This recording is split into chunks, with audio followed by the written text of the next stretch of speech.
Chat ಸ್ಟಾಕ್ಗೆ ತಮಗೆಲ್ಲರಿಗೂ ಸ್ವಾಗತ. ಬುಧವಾರ ಮಾರ್ಕೆಟ್ ಯಾವ ರೀತಿಯಾಗಿತ್ತು, ನಾಳೆ ಸೆನ್ಸೆಕ್ಸ್ನ ಎಕ್ಸ್ಪೈರಿ ಯಾವ ರೀತಿಯಾಗಿರ್ತಾ ಹೋಗ್ಬೋದು ಅಂತ ನೋಡ್ತಾ ಹೋಗೋಣ. ತುಂಬ ಲೇಟಾಗಿ ಬಂದಿದ್ದೀವಿ, ಬೇಗ ಬೇಗ ಮಾತಾಡ್ತಾ ಹೋಗೋಣಂತೆ. ಇವತ್ತು HCL ಮತ್ತು ಮ್ಯಾಕ್ಸ್ ಹೆಲ್ತ್ ಕೇರ್ ಎರಡೂ ಟಾಪ್ ಗೈನರ್ಗಳಾಗಿದೆ. 4%ಗಿಂತ ಜಾಸ್ತಿ ಮೂವ್ಮೆಂಟ್ ಬಂದಿದೆ. ನೋಡಿ, ಗ್ಲೋಬಲ್ ಮಾರ್ಕೆಟು ಒಳ್ಳೆ ಸಿಚುಯೇಷನ್ ಇರಲಿಲ್ಲ. ನ್ಯಾಸ್ಡ್ಯಾಕಲ್ಲಿ ಸೆಲ್ಲಿಂಗ್ ಬರ್ತಾ ಇತ್ತು. ಇದೆಲ್ಲದರ ಮಧ್ಯದಲ್ಲಿ ಇಂಡಿಯನ್ IT ಸೆಕ್ಟರ್ ಇವತ್ತು IT ನಲ್ಲೇ ದೊಡ್ಡ ಅಲ್ಲಿ ಸೆಲ್ಲಿಂಗ್ ಆಗ್ತಾ ಇರುವಂಥದ್ದು US ಮಾರ್ಕೆಟಲ್ಲಿ. ಅಲ್ಲಿ IT ಕಂಪ್ನಿಗಳು, ಇಲ್ಲಿ IT ಕಂಪ್ನಿಗಳು ನಿಮ್ಗೆ ಹೇಳ್ತಾನೆ ಬಂದಿದ್ದೀನಿ. ಅಲ್ಲಿ ಪ್ರಾಡಕ್ಟ್ ಬೇಸ್ಡ್ ಕಂಪ್ನಿಗಳು ಜಾಸ್ತಿ ಇದೆ, ಇಲ್ಲಿ ಆ ಪ್ರಾಡಕ್ಟ್ ಬೇಸ್ಡ್ ಕಂಪ್ನಿಗಳಿಗೆ ಸರ್ವಿಸ್ ಕೊಡುವಂಥ ಕಂಪ್ನಿಗಳು ಜಾಸ್ತಿ ಇದೆ. ನಲ್ಲಿ ಬಬಲ್ ಆಗ್ತಾ ಇದೆ. ಮೇಲೆ ನಾವು ಸಸ್ಟೈನ್ ಆಗಕ್ಕೆ ಆಗ್ತಾ ಇಲ್ಲ ಅಂದರೆ ಏನು ಮಾಡಬೇಕು? ಮನುಷ್ಯರ ಹತ್ರನೇ ಕೆಲಸ ಮಾಡಿಸ್ಬೇಕು. ಸೊ ಮನುಷ್ಯರ ಹತ್ರ ಬರಬೇಕು ಅಂತಂದರೆ ವಾಪಸ್ಸು ಇಂಡಿಯನ್ ಕಂಪ್ನಿಗಳಿಗೆ ಒಂದಿಷ್ಟು ಸ್ಪೆಂಡಿಂಗ್ ಬರ್ಬೋದು ಅಂತ. ಅದಕ್ಕೆ ತಕ್ಕಂಗೆ ಇವತ್ತು TCS ಅಲ್ಲಿ ಡೀಲ್ ಆಗಿದೆ ಅಂತ ಬಂದಿದೆ. HCL ಅವರು NVIDIA ಜೊತೆ ಡೀಲ್ ಮಾಡ್ಕೊಂಡಿದ್ದಾರೆ ಅಂತ ಬಂದಿದೆ. ಇದು ಮತ್ತು ಇನ್ಫೋಸಿಸ್ ಅಲ್ಲಿ ಬೈಬ್ಯಾಕ್ ಇಂದು ಬರ್ತಾ ಇದೆ. ಸೊ ಇದೆಲ್ಲದ್ರದ್ದು ಸೇರಿಕೊಂಡು IT ಸೆಕ್ಟರ್ ಇವತ್ತು ಪಾಸಿಟಿವ್ ಆಗಿತ್ತು. ಮ್ಯಾಕ್ಸ್ ಹೆಲ್ತ್ ಕೇರು 4.27 ಬಂದಿರೋದ್ರ ಮೂಲಕ ಇವತ್ತಿನ ನಿಫ್ಟಿ 50 ಟಾಪ್ ಗೇನರ್ ಆಗಿದೆ. ಟಾಟಾ ಮೋಟರ್ಸ್ ಯಾವಾಗ ಡಿಮರ್ಜರ್ ಆಯಿತು ಅವಾಗಿಂದ ಬೀಳ್ತಾನೆ ಇದೆ ಅಲ್ವಾ ಪ್ರತಿದಿನನೂ. ಇಂಟ್ರೆಸ್ಟಿಂಗ್ ಏನಂತಂದರೆ, ರೆವೆನ್ಯೂ ಮಾಡಲು ಮತ್ತೊಂದು ಇದು ಡಿಮರ್ಜರ್ ಆಗಬೇಕಾದ್ರೆ ನಾನು ಡೆಡಿಕೇಟೆಡ್ ವಿಡಿಯೋ ಮಾಡಿದೆ, ಈ ವಿಡಿಯೋ ನೆಡ್ಡಿ ಕೊಟ್ಟಿರ್ತೀನಿ. ಆಗ ಟಾಟಾ ಮೋಟರ್ಸ್ ಪ್ಯಾಸೆಂಜರ್ ವೆಹಿಕಲ್ಗೆ ಸ್ವಲ್ಪ ಒಂದು ತೂಕ ಜಾಸ್ತಿ ಇದೆ, ಬಿಕಾಸ್ ಅವ್ರದ್ದು ಲ್ಯಾಂಡ್ ರೋವರು ಇದೆಲ್ಲ ಇವ್ರ ಹತ್ರ ಇರೋದ್ರಿಂದ. ಸೊ ಇಲ್ಲಿಗೆ ಜಾಸ್ತಿ ರೆವೆನ್ಯೂ ಬರ್ಬೋದು ಅಂತ. ಬಟ್ ಅವ್ರದ್ದು ಗೈಡೆನ್ಸು ಎಲ್ಲ ಕೂಡ ಕಮ್ಮಿ ಕೊಟ್ಟಿದ್ರು.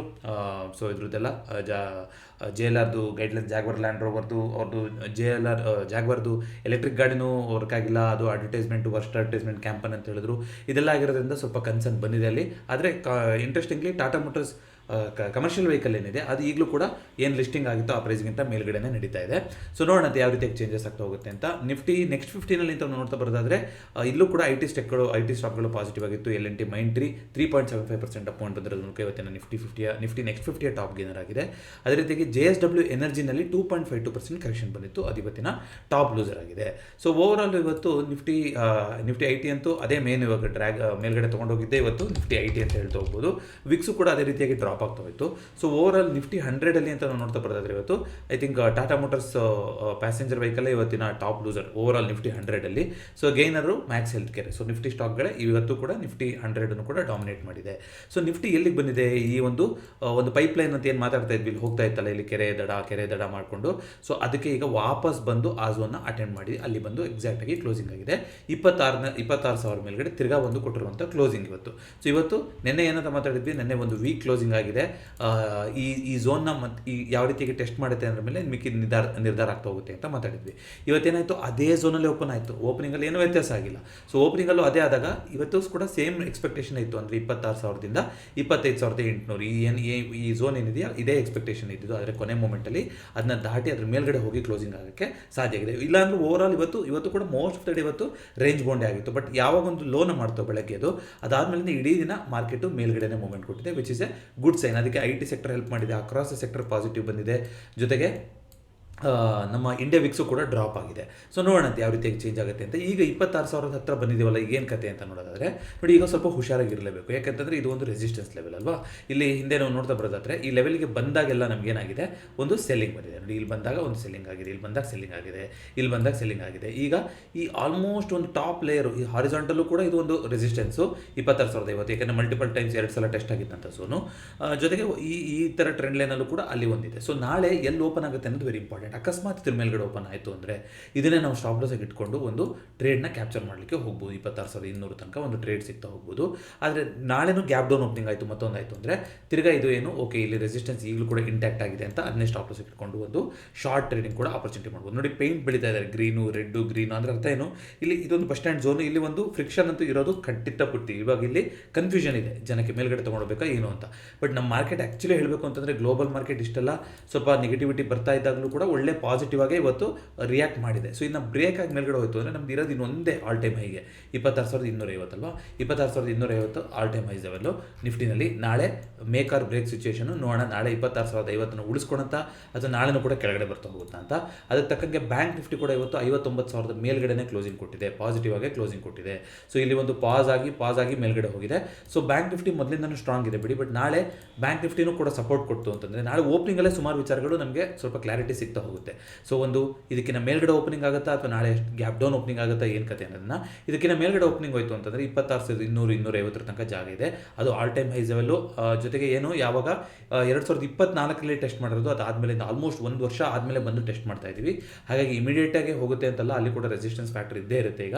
ಸೊ ನಾವು ಇವಾಗ ಪಾಸಿಟಿವ್ ಕಡೆ ಬಯಾಸ್ ಆಗಿರೆ ಅಂತ ಇವತ್ತು ಕ್ಲೋಸಿಂಗ್ ಅನ್ನಿಸ್ತಾ ಇದೆ ಅಂತಂದ್ರೂ ಕೂಡ ತುಂಬ ಹುಷಾರಾಗಿರಬೇಕು. ಈಗ ನೋಡಿ horizontal trend line, all time high trend line level, ಜೊತೆಗೆ ಇದು ಈ ರೀತಿಯ ಸ್ಲ್ಯಾಂಟ್ ಟ್ರೆಂಡ್ ಲೈನ್ ಕೂಡ, 3 ಟ್ರೆಂಡ್ ಲೈನ್ಗಳು ಕೂಡ ಬಂದು ಸೇರುವಂಥ ಜಾಗ. ಹಾಗಾಗಿ ಅಲ್ಲಿ ಒಂದು ರೆಸಿಸ್ಟೆನ್ಸ್ ಫ್ಯಾಕ್ಟರ್ ಇದ್ದೇ ಇರುತ್ತೆ. ತುಂಬ ಕಾಷಿಯಸ್ ಆಗಿ ನಾವು ಮುಂದೆ ನೋಡ್ತಾ ಹೋಗಬೇಕು. ನಾಳೆ ಎಲ್ಲಿ ಯಾವ ರೀತಿ ಓಪನ್ ಆಗುತ್ತೆ ಅಂತ ನೋಡ್ತಾ ಹೋಗುತ್ತೆ. ಅದೇ ರೀತಿಗೆ ಇಂಡಿಯಾ ವಿಕ್ಸ್ ಇವತ್ತು ನೀವು ನೋಡ್ಕೊಂಬರೋದಾದರೆ, ಇಂಡಿಯಾ ವಿಕ್ಸಲ್ಲೂ ಕೂಡ ಇವತ್ತು ಡ್ರಾಪ್ ಆಗಿತ್ತು. ಐ ಥಿಂಕ್ ಆಲ್ಮೋಸ್ಟ್ ಒಂದು 11-12 ತನಕ ಬಂದಿತ್ತು ಇಂಡಿಯಾ ವಿಕ್ಸು.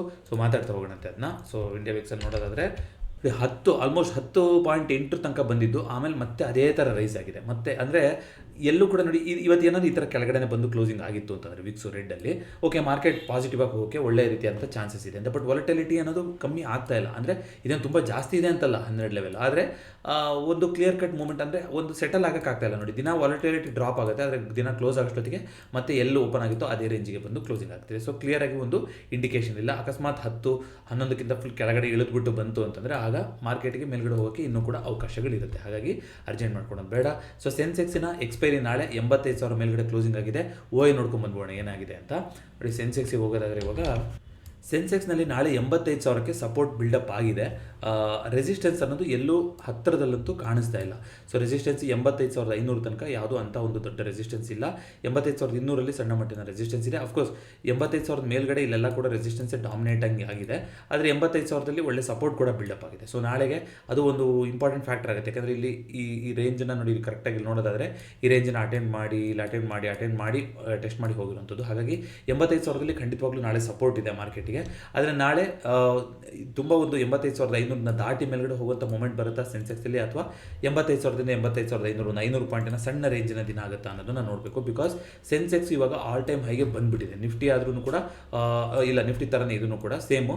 ಇಲ್ಲಿ ಈ ಝೋನ್ ಏನಿದೆ, ಈ ಝೋನ್ನ ದಾಟಿ ಮೇಲ್ಗಡೆ ಹೋಯಿತು ಅಂದರೆ ಇದನ್ನು ಇರೋದು ಆಲ್ ಟೈಮ್ ಹೈ ಲೆವೆಲ್ ಅಷ್ಟೇ. All time high level 83,000 so ನಾಳೆ 83,000 ಟೆಸ್ಟ್ ಮಾಡುವಂಥ ಸಾಧ್ಯತೆ ಕಡಿಮೆ ಕಾಣಿಸ್ತಾ ಇದೆ. ಬಿಕಾಸ್ 85,500 ನಾಳೆ ಒಳ್ಳೆ ರೀತಿಯಂಥ ರೆಸಿಸ್ಟೆನ್ಸ್ ಇದೆ. ಬಟ್ ಈ ಥರ ಜಾಗದಲ್ಲಿ ಯಾಕೆ ಹುಷಾರಾಗಿರಬೇಕು ಅಂದರೆ ನೋಡಿ, ಇಲ್ಲಿಂದ ಲೆಕ್ಲೈಲಿಂದ ಶಾರ್ಪಾಗಿ ಮೇಲ್ಗಡೆ ಮೂಮೆಂಟ್ ಆಗಿ ಅದೇ ರೀತಿ ಶಾರ್ಪಾಗಿ ಹೋಗಿದೆ.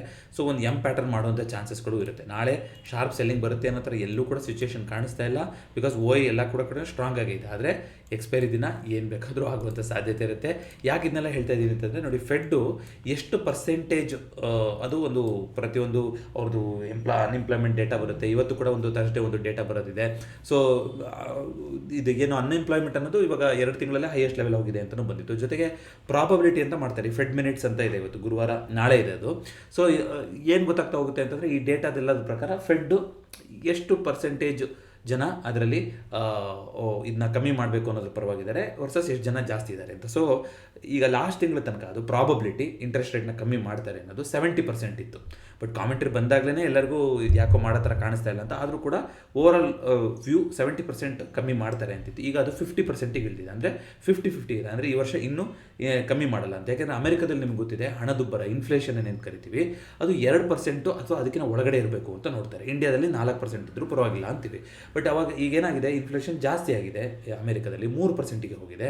ಇದ್ರ ಮಧ್ಯದಲ್ಲಿ ಇವಾಗ ಅನ್ಎಂಪ್ಲಾಯ್ಮೆಂಟ್ ಡೇಟಾ ಕೂಡ ಜಾಸ್ತಿ ಬಂದಿದೆ. ಹಾಗಾಗಿ ಫೆಡ್ಡು ಇಂಟ್ರೆಸ್ಟ್ ರೇಟ್ನ ಕಮ್ಮಿ ಮಾಡ್ದಲೇ ಇರ್ಬೋದು. ಬಟ್ ಕ್ಷಣಕ್ಕೆ ನ್ಯೂಸ್ ಬರ್ತಾ ಇರುತ್ತೆ ಅಮೆರಿಕದ, ನಾವು ಅದನ್ನು ತಲೆ ಕೆಡಿಸ್ಕೋಬೇಕಾಗಿಲ್ಲ. ಬಿಕಾಸ್ ಏನೇ ಇದ್ರೂ ಅದೆಲ್ಲದ್ರ ಮಧ್ಯದಲ್ಲೂ ಕೂಡ ಮಾರ್ಕೆಟ್ ಒಳ್ಳೆ ರೀತಿಯಾದ ಬಿಹೇವಿಯರ್ನ ಕೊಟ್ಟಿದೆ. ಬಟ್ ಇವಾಗ ಏನಾದರೂ ತೀರಾ ನೆಗೆಟಿವ್ ನ್ಯೂಸ್ ಅಂತ ಬಂತು ಅಂದರೆ ನಾವು ಕೂಡ ರಿಯಾಕ್ಟ್ ಮಾಡಲೇಬೇಕಾಗುತ್ತೆ. ಇಲ್ಲ ಅಂದರೆ ಮಾರ್ಕೆಟ್ ಏನು ತಲೆ ಕೆಡಿಸ್ಕೊಳ್ಳೋ ಥರ ಕಾಣಿಸ್ತಿಲ್ಲ. ಯಾಕೆಂತಂದರೆ ಇಷ್ಟೊತ್ತಿಗೆ ಸೆಲ್ಲಿಂಗ್ ಬರೋದಾಗಿದ್ದರೆ ಇದಕ್ಕೆಲ್ಲ ಒಂದು ತಲೆ ಕೆಡಿಸ್ಕೊಳ್ಳೋದಾಗಿದ್ರೆ ಇಷ್ಟೊತ್ತಿಗೆ ಆಗಬೇಕಾಗಿತ್ತು. ಈ ಒಂದು ಕ್ಯಾಂಡ್ಲಿಂದ ಏನೊಂದು ಮಾರಬುಜು ಕ್ಯಾಂಡ್ಲ್ ಮಾಡಿ ಹೋಗಿದೆಯಲ್ಲ, ಈ ಲೆವೆಲ್ ವೆರಿ ಇಂಪಾರ್ಟೆಂಟ್. ಅಂದರೆ ಸೆನ್ಸೆಕ್ಸಲ್ಲಿ 84,000 ಅನ್ನೋದು ವೆರಿ ಕ್ರೂಷಿಯಲ್ ಲೆವೆಲ್ ಆಗ್ತಾ ಹೋಗುತ್ತೆ. ಸೊ ನೋಡೋಣಂತೆ. ಈಗ 85,000 ಒಳ್ಳೆ ಸಪೋರ್ಟ್ ಬಿಲ್ಡಪ್ ಆಗಿರೋದ್ರಿಂದ ನಾಳೆ 85,000ದಿಂದ 85,500 ಒಂದು ಶಾರ್ಟ್ ರೇಂಜಿನ ಎಕ್ಸ್ಪೈರಿ ಆಗುತ್ತಾ, ಅಥವಾ ಆಲ್ ಟೈಮ್ ಹೈ 86,000 ತನಕ ಟೆಸ್ಟ್ ಮಾಡ್ತಾರಾ ಅನ್ನೋದು ಒಂದು ವ್ಯೂ ಇದೆ. 85,000ದಲ್ಲಿ ಓಎಗಳು ಚೇಂಜ್ ಆಗಿ ಕಮ್ಮಿ ಆಗೋ ತನಕ ನಾಳೆ ಶಾರ್ಟಿಂಗ್ ಕಡೆ ಆಪರ್ಚುನಿಟಿ ಕಾಣಿಸ್ತಾ ಇಲ್ಲ ಸದ್ಯಕ್ಕಂತೂ ಓಎ ಪ್ರಕಾರ. ನೋಡೋಣಂತೆ. FIDI ಡೈರೆಕ್ಟರ್ ಏನು ಮಾಡಿದ್ದಾರೆ ಇವತ್ತು ನೋಡೋದಾದರೆ, ಇಬ್ಬರು ಕೂಡ ಬೈ ಮಾಡಿದ್ದಾರೆ 19 ನವೆಂಬರು. ನೋಡಿ, ಅದಕ್ಕೂ ಕೂಡ ಮಾರ್ಕೆಟು ಇವತ್ತು ಮೇಲ್ಗಡೆ ಹೋಗಿರ್ಬೋದು. ಸೊ ಇದೆಲ್ಲ ಹೇಳ್ಬೇಕಾದ್ರೆ ಒಂದು ನೆನಪಾಯಿತು, ಗ್ರೋನಲ್ಲಿ ಈ ಶಾರ್ಟಿಂಗ್ ಮಾಡಿಬಿಟ್ಟು ಇವಾಗ ಎಷ್ಟು ಜನ 30 ಲಕ್ಷ ಶೇರ್ಸ್ ಇವಾಗ ಆಕ್ಷನಿಗೆ ಬಂದು ಕೂತಿದೆ. ಏನಿದು ಆಕ್ಷನ್ನು ಸುಮಾರು ಸಲ ಕೈ ಟ್ಯೂಟರಲ್ಲಿ ಕೇಳಿದರೆ, ಐ ಥಿಂಕ್ ನಾನು ಅದ್ರ ಬಗ್ಗೆ ಡೆಡಿಕೇಟೆಡ್ ವಿಡಿಯೋ ಇನ್ನೂ ಮಾಡಿಲ್ಲ ಅನ್ಸುತ್ತೆ. ಸಾಧ್ಯ ಆದರೆ ಅದನ್ನ ಹೇಳ್ತೀನಿ. ಅಂದರೆ ಶಾರ್ಟ್ ಮಾಡೋದು ಅಂತಂದರೆ ನಮ್ಮ ಹತ್ರ ಶೇರ್ ಇಲ್ಲ ಇವಾಗ, ಆದರೂ ಕೂಡ ನಾನು ಶಾರ್ಟ್ ಮಾಡ್ಬೋದು. ಇದನ್ನ MIS ಅಲ್ಲಿ ನೀವು ಕೇಳಿರ್ತೀರ, ಯಾರಾದರೂ ಎಕ್ಸ್ಪೀರಿಯನ್ಸ್ ಮಾಡಿರ್ಬೋದು, ಕ್ಯಾಶ್ ಮಾರ್ಕೆಟಲ್ಲಿ ಶಾರ್ಟ್ ಮಾಡ್ಬೋದು. ಸೊ ಶಾರ್ಟ್ ಮಾಡಿದ್ರೆ ನೀವೇನು ಮಾಡಬೇಕು, ಇಂಡಿಯಾದಲ್ಲಿ T+1 ಡೆಲಿವರಿ ಇದೆ. ಸೊ ಅಷ್ಟನ್ನು ನೀವು 3 ಅಷ್ಟೊತ್ತಿಗೆ ಆಟೋಮೆಟಿಕ್ಕಾಗಿ ಸ್ಕ್ವೇರ್ ಆಫ್ ಆಗ್ತಾ ಹೋಗುತ್ತದು. ಸ್ಕ್ವೇರ್ ಆಫ್ ಮಾಡೋಕ್ಕಿಂತ ಜಾಸ್ತಿ ಅಪ್ಪರ್ ಸರ್ಕ್ಯೂಟಿಗೆ ಹೋಯಿತು ಅಥವಾ ಅಷ್ಟೊಂದು ಜನ ಪಾರ್ಟಿಸಿಪೇಟ್ ಮಾಡೋಕ್ಕಿಲ್ಲ ಅಂತಂದರೆ ಏನಾಗುತ್ತೆ, ನೆಕ್ಸ್ಟ್ ಡೇ ಏನಾದರೂ ಟ್ರೈ ಮಾಡ್ತಾ ಹೋಗ್ತಾರೆ. ಸೊ ಅಲ್ಲೂ ಆಗಿಲ್ಲ ಅಂತಂದರೆ ಏನಾಗುತ್ತೆ, ಅದು ಅಂದರೆ ಅವಾಗ ಪೆನಾಲ್ಟಿ ಬೀಳ್ತಾ ಹೋಗುತ್ತೆ, ಅದು ಆಕ್ಷನಿಗೆ ಬರ್ತಾ ಹೋಗುತ್ತೆ T+2 ಡೇಯಿಂದ. ಅಂದರೆ ನೀವೇನೋ ಒಂದು ಪ್ರಾಮಿಸ್ ಮಾಡಿ ಸೆಲ್ ಮಾಡಿದ್ದೀರಾ, ನೀವು ಕೊಂಡ್ಕೋಬೇಕಾಗಿತ್ತು ದಿನದ ಎಂಡಿಗೆ, ಕೊಂಡ್ಕೊಳಕ್ಕಾಗಿಲ್ಲ, ಬ್ರೋಕರ್ ಕೈಲೂ ಕೊಂಡ್ಕೊಳಕ್ಕಾಗಿಲ್ಲ. ಆಗ ಅದನ್ನ NSE ಏನು ಮಾಡ್ತಾರೆ, ಆಕ್ಷನಿಗೆ ತೊಗೊಂಬಂತ ಹಾಕ್ತಾರೆ. ಆಕ್ಷನ್ ಅಂದರೆ ಹರಾಜಿಗೆ ಹಾಕ್ದಂಗೆ, ಅಲ್ಲಿ ಯಾರು ಬೇಕಾದರೂ ಯಾರ ಹತ್ರ ಆಲ್ರೆಡಿ ಶೇರ್ ಇದೆಯೋ ಅವ್ರು ಬಂದು ಮಾರಾಟ ಮಾಡ್ಬೋದು, ಬಿಕಾಸ್ ಅದನ್ನ ಮ್ಯಾಚ್ ಮಾಡೋದಕ್ಕೆ. ಸೊ ಅವಾಗ ಪ್ರೈಸ್ ಆಕ್ಷನಲ್ಲಿ ಏನು ನಡೀತಾ ಇರುತ್ತೋ ಅದಕ್ಕಿಂತ ಬೆಲೆ ಜಾಸ್ತಿನೂ ಆಗ್ಬೋದು, ಅದು ಬೇರೆ ಸಪ್ರೇಟಾಗಿ ನಡೀತಾ ಹೋಗುತ್ತೆ. ಇದರಿಂದ ಆಕ್ಷನಲ್ಲಿ ಏನು ಹೋಗುತ್ತೋ ಅಷ್ಟಕ್ಕೆ ಅವರು ಬೈ ಮಾಡಬೇಕು, ಅದನ್ನ ತೊಗೊಳ್ಬೇಕು, ಜೊತೆಗೆ ಇದು ಮಾಡಬೇಕು, ಏನು ಪೆನಾಲ್ಟಿನೂ ಕಟ್ಟಬೇಕು. ಇದ್ರ ಬಗ್ಗೆ ಒಂದು ಡೆಡಿಕೇಟ್ ವಿಡಿಯೋ ಮಾಡೋಕ್ಕೆ ಪ್ರಯತ್ನ ಪಡ್ತೀನಿ. ತುಂಬ ಅದು ಯಾಕೆ ಪ್ರೋ ಟ್ರೇಡರ್ಸ್ಗಳಿಗೂ ಆಗೋಕ್ಕೆ ಅವಕಾಶ ಇರುತ್ತೆ ಅನ್ನೋದು ಅದರಿಂದ ಒಂದು ಸಾಬೀತಾಗ್ತಾ ಹೋಗುತ್ತೆ. ಯಾಕೆಂದರೆ 30 ಲಕ್ಷ ಶೇರ್ಸ್ ಅಂದರೆ ಬರೀ ರಿಟೇಲ್ ಅವರೇ ಮಾಡಿರ್ತಾರ ಅಂತ ನನಗಂತೂ ಅನ್ಸಲ್ಲ. ಅಂದರೆ ಒಂದು ಔಟ್ಲುಕ್ ಇಟ್ಕೊಂಡಿರ್ತಾರಲ್ವ ಎಲ್ಲರೂ ಕೂಡ, ಓಕೆ ಈ ಟೈಮಲ್ಲಿ ಬಂದು ಲಿಸ್ಟ್ ಆಗ್ತಾ ಇದೆ ಗ್ರೋ, ಸೊ ಸುಮಾರು ಕಾಂಪಿಟೇಷನ್ ಕೂಡ ಇದೆ, ಸೊ ಏನು 100 ರೂಪಾಯಿಗೆ ಲಿಸ್ಟ್ ಆಗ್ತಾ ಇದ್ದಾರೆ, ಇವ್ರು ಎಲ್ಲಿ ಮೇಲೆ ಹೋಗೋಕ್ಕೆ ಸಾಧ್ಯ ಅಂತ ಹೇಳ್ಬಿಟ್ಟು ಹಂಗೆ ಉಳಿಸ್ಕೊಂಡು ಬಂದಿರ್ಬೋದು, ಇನ್ನೂ ಎಕ್ಸ್ಟ್ರಾ ಶಾರ್ಟಿಂಗ್ ಮಾಡಿರ್ಬೋದು. ಸೊ 140 170 ಪ್ರತಿದಿನ ಅದು ಮೇಲ್ಗಡೆ ಹೋಗ್ತಾನೆ ಹೋಯ್ತು. ಈಗ ಆಲ್ಮೋಸ್ಟ್ 100% ಲಿಸ್ಟಿಂಗ್ ಆದಾಗಿಂದ ಆಲ್ಮೋಸ್ಟ್ 200 ತನಕನೂ ಬಂದುಬಿಟ್ಟಿದೆ ಇವಾಗ. ಸೊ ಈ ಕಾರಣದಿಂದಾಗಿ ಆ ಒಂದು ಆ್ಯಕ್ಷನ್ ಆಗಿದೆ. ಅದ್ರ ಬಗ್ಗೆ ಡೆಡಿಕೇಟೆಡ್ ವಿಡಿಯೋ ಮಾಡಲಿಕ್ಕೆ ಪ್ರಯತ್ನ ಪಡ್ತೀನಿ. ಸೊ ಕಮೋಡಿಟಿನಲ್ಲಿ ಇವತ್ತು ಕ್ರೂಡಲ್ಲಿ ಫಾಲ್ ಆಯಿತು. ಕ್ರೂಡಲ್ಲಿ ಫಾಲ್ ಆಗಿದ್ದಕ್ಕೆ ನಾವು ನಿನ್ನೆ ನ್ಯಾಚುರಲ್ ಗ್ಯಾಸ್ ಫಾಲೋ ಮಾಡ್ತಾ ಇದ್ವು, ಅದು ಫುಲ್ ರಿವರ್ಸ್ ಹೊಡೆದ್ಬಿಡ್ತು. ನೆನ್ನೆ ನೋಡಿ ಹ್ಯಾಮರ್ ಮಾಡಿ 380 ಇಂಪಾರ್ಟೆಂಟ್ ಲೆವೆಲ್ ಅಂತ ಮಾತಾಡಿದ್ವಿ, 380 ಸಪೋರ್ಟ್ ತೊಗೊಂಡು ತಿರ್ಗಾ ಮೇಲ್ಗಡೆ ಹೊರಟೋಗಿದೆ. ನೋಡೋಣ ಸ್ಟಿಲ್ ಈಗ ಇದು ಒಂದು ಏನಾಗ್ಬೋದು, ಇಲ್ಲಿ ಒಂದು ಇದೇ ರೇಂಜಲ್ಲಿ ಉಳ್ಕೊಳ್ಳೋಂಥ ಟ್ರೇಡ್ ಆಗ್ಬೋದು, ಅಥವಾ ವಾಪಸ್ ಕರೆಕ್ಷನ್ ಕೂಡ ಬರ್ತಾ ಹೋಗ್ಬೋದು. ಸದ್ಯಕ್ಕೆ ರಿಮೇನ್ 400 ಯಾರು ಎಂಟ್ರಿ ತೊಗೊಂಡಿದ್ರು ಅವರು ಅದೇ ರೀತಿಯಾಗಿ ವೆಯ್ಟ್ ಆ್ಯಂಡ್ ವಾಚ್ ಮಾಡ್ಬೋದು. ಸೊ ಈ ಟಾಪಲ್ಲಿ ಎಂಟ್ರಿ ತೊಗೊಂಡಿದ್ರೆ ಇನ್ನೂ ಕೂಡ ಅವಕಾಶ ಇದೆ. ತಿರ್ಗಾ ಇದು ಮೇಲ್ಗಡೆ ಹೋಯಿತು ಅಂದರೆ ನಾವು ಸ್ಟಾಪ್ ಲಾಸ್ನ ತೊಗೊಳ್ಳೇಬೇಕಾಗತ್ತೆ ಅಲ್ಲಿ. ಬಟ್ ನಿನ್ನೆ ಬಂದಿತ್ತು ಪೊಸಿಷನ್ನು ಒಳ್ಳೆ ಪಾಸಿಟಿವ್ ಎಲ್ಲ ಇತ್ತು, ಆದರೆ ನಾನು ಎಕ್ಸಿಟ್ ಮಾಡಿರಲಿಲ್ಲ, because 380 is the first target. ನಾವು 360 to 340 ಈ ಝೋನನ್ನು ಎಕ್ಸ್ಪೆಕ್ಟ್ ಮಾಡಿದ್ವಿ, ಬಟ್ ಅಷ್ಟೊತ್ತಿಗೆ ವಾಪಸ್ ರಿವರ್ಸ್ ಕೊಟ್ಟಿದೆ ನ್ಯಾಚುರಲ್ ಗ್ಯಾಸು. ನೋಡಂತೆ ಕ್ರೂಡಲ್ಲೂ ಕೂಡ ಇವತ್ತು ಫಾಲ್ ಆಗಿದ್ದರಿಂದ ಅವೆರಡು ಸ್ವಲ್ಪ ಇನ್ವರ್ಸ್ಲಿ ಪ್ರೊಪೋರ್ಷನಲ್ ಆಗಿ ನಡೀತಾ ಇರುತ್ತೆ. ಕ್ರೂಡ್ ಕೆಳಗಡೆ ಹೋದರೆ ನ್ಯಾಚುರಲ್ ಗ್ಯಾಸು ಪಾಸಿಟಿವ್ ಆಗ್ತಾ ಇರುತ್ತೆ. ಜೊತೆಗೆ ಈಗ ವಿಂಟರ್ ಸೀಸನ್ನು US ಅಲ್ಲಿ, ಹಾಗಾಗಿ ಅಲ್ಲಿ ನ್ಯಾಚುರಲ್ ಗ್ಯಾಸಿಗೆ ತುಂಬ ಡಿಮ್ಯಾಂಡ್ ಅನ್ನೋದು ಇದ್ದೇ ಇರುತ್ತೆ. ಜೊತೆಗೆ ಗೋಲ್ಡ್ ಸಿಲ್ವರು ಕೂಡ ಏನೊಂದು ಫುಲ್ ಕೆಳಗಡೆ ಬರ್ತಾ ಹೋಗಿತ್ತು ಅಂತ ನೆನ್ನೆ ಮಾತಾಡಿದ್ವಿ, ಸತತವಾಗಿ 4 ದಿನ ಅಂತ.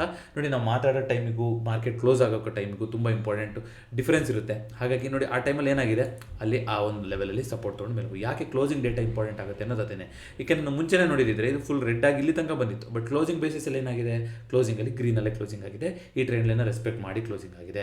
ನೋಡೋಣ ಇವಾಗ ಈ ಚಾನಲ್ನಲ್ಲಿ ಹೋಗ್ತಾ ಇದೆ ಗೋಲ್ಡು ಅಂತ ನೋಡಬೇಕು. ಈ ಥರ ಹೋದ್ರೂ ಕೂಡ ಸಿನ್ಸ್ ಆಲ್ರೆಡಿ ಒಂದು ಫಾಲ್ ಬಂದು ಇಲ್ಲಿ ಆಗ್ತಾ ಇರೋದ್ರಿಂದ ಇದನ್ನ ನಾವು ಬೇರಿಶ್ ಫ್ಲಾಗ್ ಅಂತ ಓದಬೇಕಾಗುತ್ತೆ. ನೋಡೋಣ ಆ ಥರ ಆಪರ್ಚುನಿಟಿ ಸಿಕ್ತು ಅಂದರೆ ಮತ್ತೆ ಒಂದು ಫಾಲ್ ಕಡೆಗೆ ಇರಬೇಕು. ಸದ್ಯಕ್ಕೆ ಇದನ್ನ ಇದೇನಾಗ್ತಾ ಇದೆ ಎಲ್ಲದನ್ನು ಕೂಡ ಶಾರ್ಟ್ ಕವರಿಂಗ್ ಅಂತಲೇ ಅನ್ಕೋಬೇಕು. ದಯವಿಟ್ಟು ಶಾರ್ಟು ಮಾಡೋಕ್ಕೆ ಹೋಗ್ಬೇಡಿ ಇವಾಗ, ಹಂಗಂತ ಇರೋದನ್ನ ಸೆಲ್ಲು ಕೂಡ ಮಾಡೋಕ್ಕೆ ಹೋಗಬೇಡಿ. ಅದೇ ರೀತಿಯಾಗಿ ಸಿಲ್ವರಲ್ಲೂ ಕೂಡ ಅದೇ ರೀತಿಯಾದಂಥ ಬಿಹೇವಿಯರ್ ಆಗ್ತಾ ಇದೆ ಅನಿಸುತ್ತೆ. ಸೊ ಸಿಲ್ವರಲ್ಲೂ ಕೂಡ 50 ಈ ಲೆವೆಲ್ಗೆ ಬಂದು ಅಲ್ಲಿಂದ ವಾಪಸ್ ಮತ್ತೆ ಮೇಲ್ಗಡೆ ಹೋಗೋದ್ರ ಸಿಚುವೇಶನ್ ಕಾಣಿಸ್ತಾ ಇದೆ. ಕಾಪರ್ ತುಂಬ ಒಂದು ಸೆಟಲ್ ಆಗಿದೆ, ಏನು ಕೂಡ ಬ್ರೇಕ್ ಆಗಿಲ್ಲ. ಇಲ್ಲಿ 5.2 ಬ್ರೇಕ್ ಆದರೆ ಒಂದು ಆಪರ್ಚುನಿಟಿ ಇದೆ ಅಂತ ಮಾತಾಡಿದ್ವಿ. ಇಲ್ಲಿ ಟಿಪಿಕಲ್ ಬಸ್ ಸ್ಟ್ಯಾಂಡ್ನ ಮಾಡ್ತಾ ಇದೆ, ನೋಡೋಣ ಯಾವ ರೀತಿ ಆಗುತ್ತೆ ಅಂತ. ನ್ಯಾಸ್ಡ್ಯಾಕು ಐ ಥಿಂಕ್ ಇವತ್ತು ಪಾಸಿಟಿವ್ ಅಲ್ಲಿ ಓಪನ್ ಆಗಿದೆ. ಎಸ್, ಸೊ ನಿನ್ನೆ ಏನೊಂದು ಫಾಲ್ ಆಗಿತ್ತು ಅದಕ್ಕೆ ನಾವು ಸ್ವಲ್ಪ ಪಾಸಿಟಿವ್ ಆಗಿ ಓಪನ್ ಆಗಿದೆ ಇವತ್ತು.